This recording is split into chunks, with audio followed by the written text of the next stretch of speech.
BBC প্রবাহে আপনাদের সবাইকে স্বাগত জানাচ্ছি। আমি শারমিন রমা। শুরুতেই দেখে নেব আজ কি থাকছে। এক রাতেই ইরানকে শেষ করে দেওয়ার আলটিমেটাম ডোনাল্ড ট্রাম্পের, সব হুমকি ধামকি থোড়াই কেয়ার তেহরানের, পাল্টা জবাব দেওয়ার হুঁশিয়ারি। এবার ইরানের নিশানায় যুক্তরাষ্ট্রের এআই কেন্দ্র। আবুধাবির টার্গেটে যে কোনো সময় হামলা চালাতে পারে তেহরান, তাসনিম নিউজের প্রতিবেদন। ইরানি জনগণের উদ্দেশ্যে ইসরায়েলের বিশেষ সতর্কবার্তা, রেল লাইন ট্রেন ব্যবহার থেকে বিরত থাকার নির্দেশনা। অমান্য করলে বাসিন্দাদের জীবন পড়তে পারে ঝুঁকিতে, আইডিএফ এর বিবৃতি। আইআরজিসির শীর্ষ গোয়েন্দা হত্যার পর মুখ খুললেন মোস্তফা খামেনি। গুপ্ত হত্যার মাধ্যমে ইরানের বাহিনীকে কোনোভাবেই দমানো যাবে না বলে বিবৃতি। ইরানকে গোপনে মার্কিন ঘাঁটির খোঁজ দিচ্ছে রাশিয়া, রুশ স্যাটেলাইট ছবি ব্যবহার করে হামলা চালাচ্ছে তেহরান, ইউক্রেনীয় গোয়েন্দা সংস্থার পর্যবেক্ষণ। চলতি বছর ২৮ ফেব্রুয়ারি থেকে শুরু হওয়া ইরান, ইসরায়েল ও যুক্তরাষ্ট্রের মধ্যকার উত্তেজনাপূর্ণ সংঘাত প্রতিনিয়তই পাচ্ছে নতুন মাত্রা। অস্থিরতা ক্রমেই বাড়ছে। শুরুতে সীমিত পাল্টাপাল্টি হুঁশিয়ারি থাকলেও সময়ের সঙ্গে পরিস্থিতি আরও জটিল ও সংঘাতমুখী হয়ে উঠছে। এই প্রেক্ষাপটে সাম্প্রতিক এক বক্তব্যে ডোনাল্ড ট্রাম্প দাবি করেন, যুক্তরাষ্ট্র চাইলে এক রাতে ইরানকে গুঁড়িয়ে দিতে পারে। হোয়াইট হাউসের দেওয়া এই বক্তব্যে তিনি হরমুজ প্রণালী খুলে রাখার বিষয়েও কঠোর আলটিমেটাম দেন। তার নির্ধারিত সময় অনুযায়ী যুক্তরাষ্ট্রের স্থানীয় সময় মঙ্গলবার আর বাংলাদেশ সময় বুধবার সকাল নাগাদ এই চূড়ান্ত রাত শেষ হওয়ার কথা। তবে ট্রাম্পের এই হুমকিকে সরাসরি প্রত্যাখ্যান করেছেন ইরানের সেনাবাহিনী। তারা বলছে, এমন আক্রমণাত্মক ভাষা ও অযৌক্তিক হুমকি তাদের সামরিক প্রস্তুতি বা যুক্তরাষ্ট্র ও ইসরায়েলের বিরুদ্ধে সম্ভাব্য অভিযানে কোনো প্রভাব ফেলবে না, বরং তারা এটিকে রাজনৈতিক চাপ সৃষ্টির কৌশল হিসেবে দেখছে। আন্তর্জাতিক বার্তা সংস্থা এএফপির এক প্রতিবেদনে বলা হয়, উভয় পক্ষের করা অবস্থানের কারণে মধ্যপ্রাচ্যে নতুন করে বড় ধরনের সংঘাতের আশঙ্কা তৈরি হয়েছে। ফলে পরিস্থিতি এখন অত্যন্ত স্পর্শকাতর এবং কূটনৈতিক সমাধানের পথ দিন দিন সংকুচিত হয়ে পড়ছে। সংযুক্ত আরব আমিরাতের আবুধাবিতে যুক্তরাষ্ট্রের একটি কৃত্রিম বুদ্ধিমত্তা এআই কেন্দ্র নিশানা করে হামলার হুমকি দিয়েছে ইরান। ইরানের আধা সরকারি তাসনিম নিউজ এজেন্সির খবরে এ তথ্য জানানো হয়। খবরে বলা হয়, ওপেন এআই, ওরাকল ও এনভিডিয়ার সহযোগিতায় আবুধাবিতে নির্মাণাধীন যুক্তরাষ্ট্রের টার্গেট এআই কেন্দ্রটি ইরানি ক্ষেপণাস্ত্রের নিশানার আওতায় রয়েছে। তাসনিম নিউজ এজেন্সি আরও জানায়, ইরান এই কেন্দ্রটিকে একটি কৌশলগত লক্ষ্যবস্তু হিসেবে চিহ্নিত করেছে। এক্ষেত্রে আন্তর্জাতিক আইনের অধীনে পাল্টা জবাব দেওয়ার অধিকার ইরান রাখে। ইরানের বিপ্লবী রক্ষা বাহিনীর শীর্ষ গোয়েন্দা মেজর জেনারেল মজিদ খাদেমিকে হত্যার পর মুখ খুলেছেন দেশটির সর্বোচ্চ নেতা মোস্তফা খামেনি। তিনি জানান, কমান্ডারকে গুপ্ত হত্যার মাধ্যমে ইরানের বাহিনীকে কোনোভাবেই দমানো যাবে না। সোমবার এক লিখিত বিবৃতিতে খামেনি বলেন, ইরানের সত্যের পথে থাকা যোদ্ধা ও লড়াকুরা এমন এক প্রতিরোধ গড়ে তুলেছে যে সন্ত্রাসবাদ ও অপরাধ তাদের আদর্শিক সংকল্পকে কোনোভাবেই ভাঙতে পারবে না। তিনি বলেন, খাদেমি নিরাপত্তা, গোয়েন্দা এবং প্রতিরক্ষা ক্ষেত্রে কয়েক দশক ধরে নীরবে ও নিষ্ঠার সাথে সেবা দিয়েছেন। ফেব্রুয়ারির শেষে সংঘাত শুরু হওয়ার পর থেকে ইসরায়েল ইরানের কয়েক ডজন শীর্ষ রাজনৈতিক ও সামরিক কর্মকর্তাকে লক্ষ্যবস্তু করেছে। ইসরায়েলের প্রতিরক্ষা মন্ত্রী ইসরায়েল কাটস খাদেমির হত্যাকাণ্ডের বিষয়টি এরই মধ্যে নিশ্চিত করেছেন। কাটস বলেন, ইসরায়েলি বেসামরিক নাগরিকদের মৃত্যুর জন্য তিনি সরাসরি দায়ী এবং বিপ্লবী রক্ষা বাহিনী ৩ জন শীর্ষ নেতার মধ্যে একজন ছিলেন এই খাদেমি। ইউক্রেনীয় গোয়েন্দা সংস্থার একটি সাম্প্রতিক পর্যবেক্ষণ অনুযায়ী মধ্যপ্রাচ্যে অবস্থিত মার্কিন ঘাঁটি ও বিভিন্ন কৌশলগত স্থাপনার উপর রুশ স্যাটেলাইট ব্যবহার করে ইরান হামলা চালাচ্ছে। গত ২৮ ফেব্রুয়ারি ইসরায়েল ও যুক্তরাষ্ট্র ইরানে অভিযান শুরু করার পর থেকে এই গোপন সহযোগিতা আরও নিবিড় হয়েছে। ইউক্রেনীয় গোয়েন্দা তথ্য অনুযায়ী গত ২১ থেকে ৩১ মার্চের মধ্যে রুশ স্যাটেলাইট মধ্যপ্রাচ্যের ১১টি দেশে অন্তত ২৪ বার জরিপ চালিয়েছে। এর মধ্যে সৌদি আরব, তুরস্ক, জর্ডান, কুয়েত এবং সংযুক্ত আরব আমিরাতের মতো গুরুত্বপূর্ণ দেশের ৪৬টি স্থান অন্তর্ভুক্ত ছিল। বিশেষ করে সৌদি আরবের কিং খালিদ মিলিটারি সিটিতে মার্কিন থার্ড প্রতিরক্ষা ব্যবস্থার অবস্থান শনাক্ত করার চেষ্টা করা হয়। এক্ষেত্রে বিষয় হলো, স্যাটেলাইট জরিপের কয়েকদিনের মধ্যেই ইরান ওইসব স্থানে ড্রোন ও ব্যালিস্টিক ক্ষেপণাস্ত্র হামলা চালিয়েছে।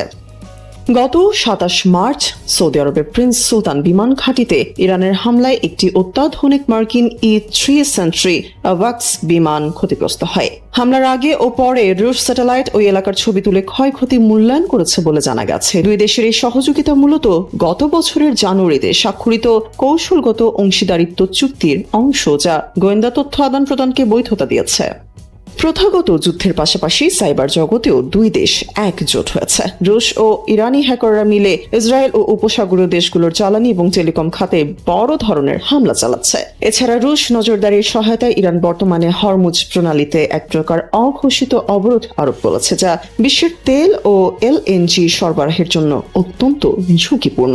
মূলত এক স্থায়ী যোগাযোগ চ্যানেলের মাধ্যমে মস্কো ও তেহরান এখন একে অপরের সামরিক শক্তিতে পরিণত হয়েছে। হঠাৎ করেই থমকে গেছে উপসাগরীয় অঞ্চলের একটি গুরুত্বপূর্ণ সড়কপথ। নিরাপত্তা শঙ্কায় এক নজিরবিহীন সিদ্ধান্ত নিয়ে সৌদি আরব মঙ্গলবার বন্ধ করে দিয়েছে তাদের সবচেয়ে গুরুত্বপূর্ণ সংযোগ সেতুগুলোর একটি, যা প্রতিবেশী বাহরাইনকে দেশটির সঙ্গে সরাসরি যুক্ত করে। পরিস্থিতির প্রেক্ষিতে সাময়িকভাবে বন্ধ রাখা হয়েছে কিং ফায়াদ কজওয়ে, যা প্রায় 15.5 মাইল দীর্ঘ এবং সৌদি আরব ও বাহরাইনের মধ্যে একমাত্র সংযোগ সড়ক। সম্ভাব্য নতুন হামলার আশঙ্কায় এই সতর্কতামূলক সিদ্ধান্ত নিয়েছে সৌদি সরকার। এই প্রেক্ষাপট আসে ইরান থেকে নিক্ষিপ্ত ক্ষেপণাস্ত্র হামলার পর। সৌদি কর্তৃপক্ষ জানায়, তেহরান থেকে নিক্ষেপ করা 7টি ব্যালিস্টিক ক্ষেপণাস্ত্র প্রতিহত করা হলেও সেগুলোর ধ্বংসাবশেষ দেশটির তেল সমৃদ্ধ পূর্বাঞ্চলের কাছাকাছি এলাকায় পড়ে। এতে জ্বালানি স্থাপনাগুলোর নিরাপত্তা নিয়ে উদ্বেগ তৈরি হয়েছে। ক্ষয়ক্ষতির পরিমাণ মূল্যায়ন করা হচ্ছে বলে জানিয়েছে প্রতিরক্ষা মন্ত্রণালয়ের মুখপাত্র মেজর জেনারেল তুর্কি আল মালকি। এদিকে বাহরাইনে অবস্থিত যুক্তরাষ্ট্রের 5ম নৌবহরের উপস্থিতি পুরো পরিস্থিতিকে আরো সংবেদনশীল করে তুলেছে। মধ্যপ্রাচ্যে ক্রমবর্ধমান উত্তেজনা এবং মার্কিন প্রেসিডেন্ট ডোনাল্ড ট্রাম্পের কঠোর হুঁশিয়ারির প্রভাবে বিশ্ববাজারে তেলের দাম আরও বৃদ্ধি পেয়েছে। বিশেষ করে ইরানকে লক্ষ্য করে ট্রাম্পের সাম্প্রতিক মন্তব্যের পর তেলের বাজার অস্থিতিশীল হয়ে উঠেছে। মঙ্গলবার আন্তর্জাতিক বাজারে ব্রেন্ট ক্রুড তেলের দাম ব্যারেল প্রতি 57 সেন্ট বেড়ে $110.34 দাঁড়িয়েছে। একই সময় যুক্তরাষ্ট্রের ওয়েস্ট টেক্সাস ইন্টারমিডিয়েট তেলের দাম $1.26 বৃদ্ধি পেয়ে $113.67 পৌঁছেছে। মঙ্গলবার রাতে 8টার মধ্যে হরমুজ প্রণালী খুলে না দিলে ইরানের উপর ভয়াবহ আঘাত আনা হবে বলে হুঁশিয়ারি দিয়েছেন ট্রাম্প। তিনি ইরানকে সম্পূর্ণভাবে ধ্বংস করে দেওয়ারও হুমকি দিয়েছেন। নির্ধারিত সময়ের মধ্যে সমাধান না এলে আরও কঠোর পদক্ষেপ নেবার ইঙ্গিত এসেছে তার পক্ষ থেকে। অন্যদিকে ইরান যুক্তরাষ্ট্রের দেওয়া যুদ্ধবিরতির প্রস্তাব প্রত্যাখ্যান করেছে। তাদের দাবি, স্থায়ীভাবে যুদ্ধের অবসান ছাড়া কোনো সমাধান সম্ভব নয়। গত 28 ফেব্রুয়ারি থেকে হরমুজ প্রণালী বন্ধ থাকায় বিশ্বের 20% তেল সরবরাহ ব্যাহত হচ্ছে। বাজার বিশ্লেষকদের মতে সরবরাহ ঝুঁকি ও জ্বালানি স্থাপনার ক্ষয়ক্ষতির আশঙ্কায় তেলের দাম আপাতত চড়া থাকার সম্ভাবনা রয়েছে। মার্কিন প্রেসিডেন্ট হিসেবে বিভিন্ন প্রশংসনীয় কাজ করে জিমি কার্টার ও বারাক ওবামা নিজেদের নাম উচ্চকিত করেছেন বিশ্ব দরবারে, পেয়েছেন শান্তিতে নোবেল পুরস্কার। সেই যুক্তরাষ্ট্রে আবার যুদ্ধবাজ নেতা হিসেবে জর্জ ডব্লিউ বুশও নেতা ছিলেন। ইতিহাসের কালো অধ্যায়ে নাম লেখালেও নিজের দেশে তেমন সমালোচনার মুখোমুখি হননি তিনি। কিন্তু এবার মার্কিন প্রেসিডেন্ট ডোনাল্ড ট্রাম্প সম্পূর্ণ ব্যতিক্রম। সম্প্রতি ইরানের উদ্দেশ্যে মার্কিন প্রেসিডেন্ট ডোনাল্ড ট্রাম্প চরম অপমানজনক ও অকথ্য ভাষায় যে হুমকি দিয়েছেন তা খোদ মার্কিন যুক্তরাষ্ট্রের রাজনীতিতেই তীব্র প্রতিক্রিয়া তৈরি হয়েছে। ট্রাম্পের এমন আচরণে উদ্বেগ প্রকাশ করে অনেক মার্কিন রাজনৈতিক এখন তার মানসিক সুস্থতা নিয়েই প্রশ্ন তুলছেন। এ নিয়ে বিশেষ প্রতিবেদন প্রকাশ করেছে আন্তর্জাতিক সংবাদ মাধ্যম দ্য গার্ডিয়ানের প্রতিবেদনে উল্লেখ করা হয়, নিজের সামাজিক যোগাযোগ মাধ্যম ট্রুথ সোশ্যালে দেওয়া এক পোস্টে প্রেসিডেন্ট ট্রাম্প হরমুজ প্রণালী খুলে দেওয়ার দাবি জানান। অত্যন্ত আক্রমণাত্মক ভাষায় তিনি লেখেন, হারামির দল, হরমুজ প্রণালী খুলে দাও, না হলে নরক যন্ত্রণা ভোগ করতে হবে। শুধু দেখো কি হয়। এখানেই শেষ নয়, ইরানের জ্বালানি ও পরিবহন অবকাঠামোতে আরও বড় হামলার হুমকি দিয়ে ট্রাম্প লেখেন, ইরানে আগামীকাল মঙ্গলবার হবে বিদ্যুৎ কেন্দ্র ও সেতু ধ্বংসের দিন। এদিন এমন কিছু ঘটবে যা এর আগে কেউ কোনোদিন দেখেনি। পোস্টের শেষে তিনি ব্যঙ্গাত্মকভাবে সকল প্রশংসা আল্লাহর কথাটিও যোগ করেন। সাবেক কট্টর ট্রাম্প সমর্থক মার্জোরো টেলর গ্রিন এক বিস্ফোরক মন্তব্য করেছেন। তিনি বলেছেন, ট্রাম্প প্রশাসনের যেসব কর্মকর্তা নিজেদের খ্রিস্টান বলে দাবি করেন তাদের সবার উচিত অবিলম্বে ঈশ্বরের কাছে ক্ষমা চাওয়া। একই সঙ্গে প্রেসিডেন্ট ট্রাম্পের সাম্প্রতিক কর্মকাণ্ডকে পাগলামি আখ্যা দিয়েছেন সাবেক রিপাবলিকান কংগ্রেস সদস্য গ্রিন। তিনি বলেন, এই পরিস্থিতি নিয়ন্ত্রণে প্রশাসনের কর্মকর্তাদের এখনই হস্তক্ষেপ করা উচিত। আমি সবাইকে চিনি, ট্রাম্পকেও চিনি। তিনি এখন মানসিক ভারসাম্য হারিয়েছেন এবং আপনারা সবাই এই অপরাধের অংশীদার। আমি ইরানকে সমর্থন করছি না, কিন্তু আসুন আমরা সবাই অন্তত সত্যটা স্বীকার করি। ট্রাম্পের এক সময়ের ঘনিষ্ঠ এই মিত্রের এই বক্তব্য মার্কিন রাজনীতিতে নতুন আলোচনার জন্ম দিয়েছে। ইরান যুদ্ধের মাঝে ট্রাম্পকে নিয়ে তার নিজের দলের সাবেক কংগ্রেস সদস্যর এমন সরাসরি আক্রমণ ট্রাম্প শিবিরের ভেতরে তৈরি হওয়া ফাটলকে আরও স্পষ্ট করে তুলেছে। সিনেটের সংখ্যাগরিষ্ঠ ডেমোক্রেটিক পার্টির নেতা চাক শুমার বলেছেন, ট্রাম্পের এই অসংলগ্ন কথাগুলো একজন উন্মাদ পাগলের প্রলাপের মতো। স্বতন্ত্র মার্কিন সিনেটর বার্নি স্যান্ডার্স বলেন, ইরানের যুদ্ধ শুরুর 1 মাস পার হতে না হতেই ইস্টার সানডের দিনে যুক্তরাষ্ট্রের প্রেসিডেন্টের কাছ থেকে এমন বক্তব্য এলো। এগুলো একজন বিপজ্জনক ও মানসিকভাবে অসুস্থ ব্যক্তির প্রলাপ ছাড়া আর কিছুই নয়। সিনেটর ক্রিস মার্ফিও বলেন, এটি পুরোপুরি এবং চরম পর্যায়ের পাগলামি। সশস্ত্র বাহিনী কমিটির সদস্য ও ডেমোক্রেটিক সিনেটর টিম কেইন বলেন, ট্রাম্পের এমন ভাষা লজ্জাকর এবং শিশুসুলভ।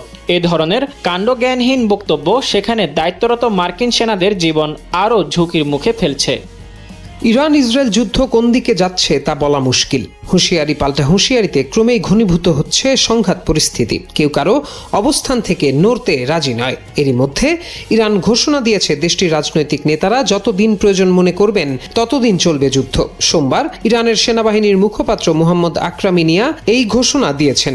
দেশটির রাষ্ট্রায়ত্ত বার্তা সংস্থা তাসনিম নিউজ এজেন্সির এক প্রতিবেদনে এই তথ্য জানানো হয়। মুহাম্মদ আকরামিনিয়া বলেন, রাজনৈতিক কর্তৃপক্ষ যতদিন উপযুক্ত মনে করবেন ততদিন তেহরান যুদ্ধ চালিয়ে যেতে পারে। তিনি বলেন, শত্রুপক্ষকে অবশ্যই অনুতপ্ত হতে হবে, কারণ এই যুদ্ধের পর ইরানকে এমন এক নিরাপত্তা ব্যবস্থায় পৌঁছাতে হবে যাতে দেশটিকে আর কোনো যুদ্ধের সাক্ষী হতে না হয়। আকরামিনিয়ার মতে, ভবিষ্যতে যুদ্ধের পুনরাবৃত্তি ঠেকাতে শত্রুকে অনুতপ্ত হতে বাধ্য করা প্রয়োজন, যাতে শত্রুরা আর কখনোই এই দেশের বিরুদ্ধে পদক্ষেপ নেয়ার সাহস না পায়। সেজন্য তেহরান প্রতিরোধের মাত্রা সেই পর্যায়েই উন্নীত করবে। ইরানি এই জেনারেল স্পষ্টভাবে বলেন, যুদ্ধের এই পর্যায়ে শত্রুরা তাদের লক্ষ্য অর্জনে ব্যর্থ এবং পরাজয়ের সম্মুখীন হয়েছে। সবাইকে শুভকামনা জানিয়ে আমি শারমিন রমা আজ এখানে বিদায় নিচ্ছি। ভালো থাকবেন।